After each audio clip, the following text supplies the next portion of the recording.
Hello po, magandang tanghali para sa inyong lahat at welcome sa ating Midday Boost program. At ngayon po ay January 28. At ngayong araw po ay pag-uusapan natin ng isang sa pinagpapatuloy nating topic. Sinimulan natin ito, I believe, nung mga nakaraan pa. Mahaba kasi yung chapter na ito.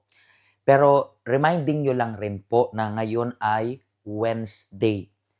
At ngayong Wednesday na ito, alam nyo po na every Wednesday meron tayong Bible study.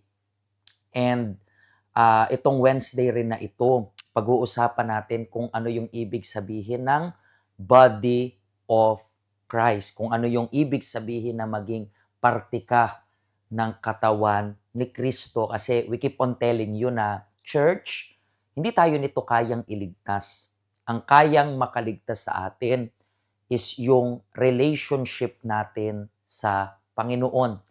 And talking about relationship sa Panginoon, kailangan tayong parte ng katawan ni Kristo. And still, nasa faith pa rin po tayo nitong it is written. Within 40 days na itong gusto natin na makamtan yung pagpapala. And speaking about pagpapala, we keep on reminding you as well na blessing is not automatic. Ibig sabihin, it's not because you believe, ay automatically ay blessed ka na. Yan yung napag-usapan natin nung Monday. And meron po tayong bookmarker na karamihan sa inyo sinusundan po yung daily meditation natin.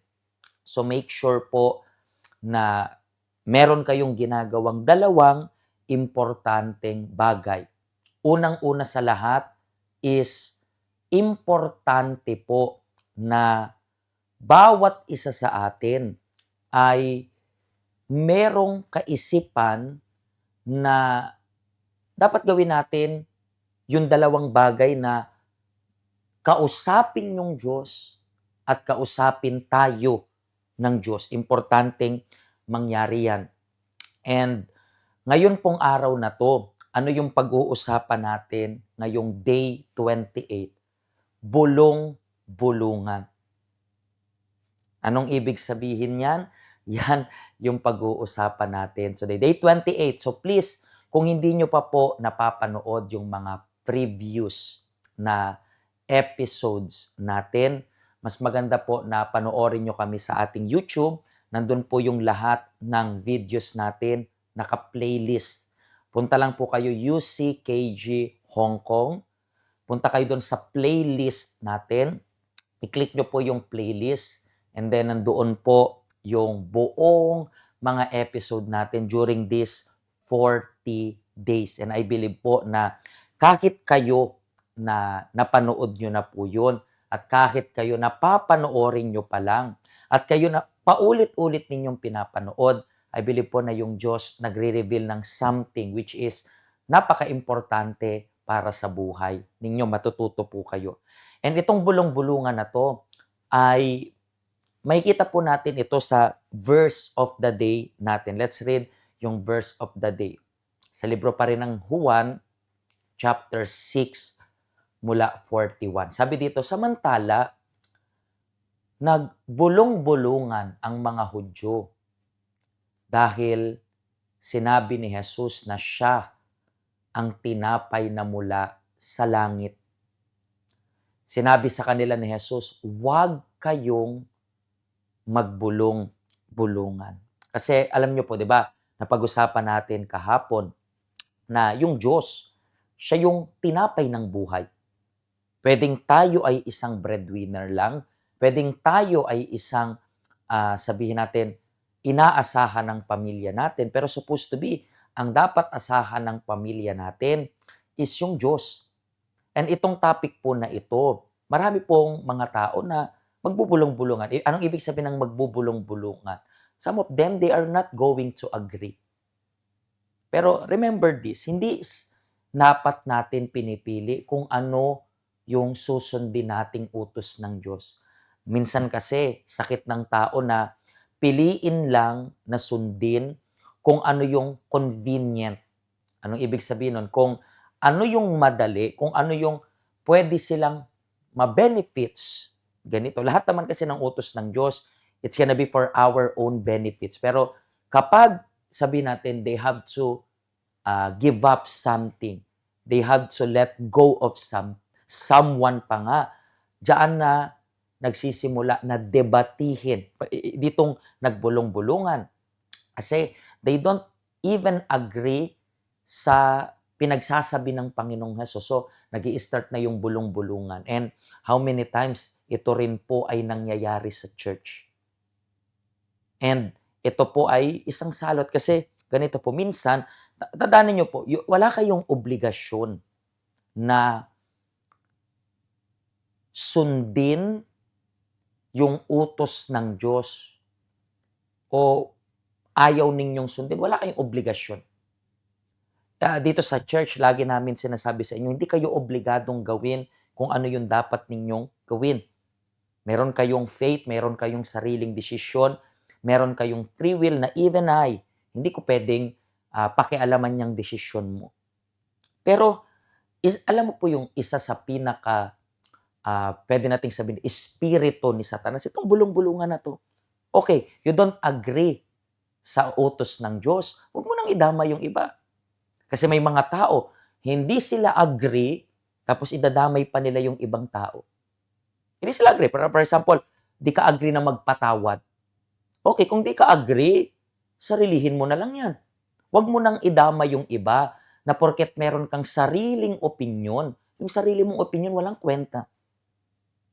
Bakit? Kasi salita na yun ng Diyos eh. Sino ba tayo? Kahit sarili kong opinion, wala akong opinion pagdating sa salita ng Diyos. Ang huling salita is lagi yung utos ng Diyos. So, ayaw mong maniwala. Ayaw mong gawin yan. Di wag. Pero, napakalaking kasalanan na porket ayaw mong gawin, mandadamay ka pa ng iba. Kung ayaw mong maligtas, wag mong idamay yung iba. Naintindihan niyo po ba? Yan ay espiritu ni Satanas na naalala niyo po na si Satanas nakapagkumbinsi ng 1/3 ng angel. So, kung ayaw niyang maligtas, okay, fine. Ayaw niyang maligtas, di wag. Pero anong ginagawa ni Satanas? Nandadamay pa. Ganyan. Kaya naisip niyo na po yung ginagawa niyo. Ikaw na especially na hindi ka agree sa sa something. Okay, wag mo nang idamay yung iba. Wag ka na lang sumunod. Di ka naman obligado. And tingnan niyo po kung paano pinagpatuloy ni Jesus yung sinabi niya dito. Ayon sa isinulat ng mga propeta, tuturuan silang lahat ng Diyos.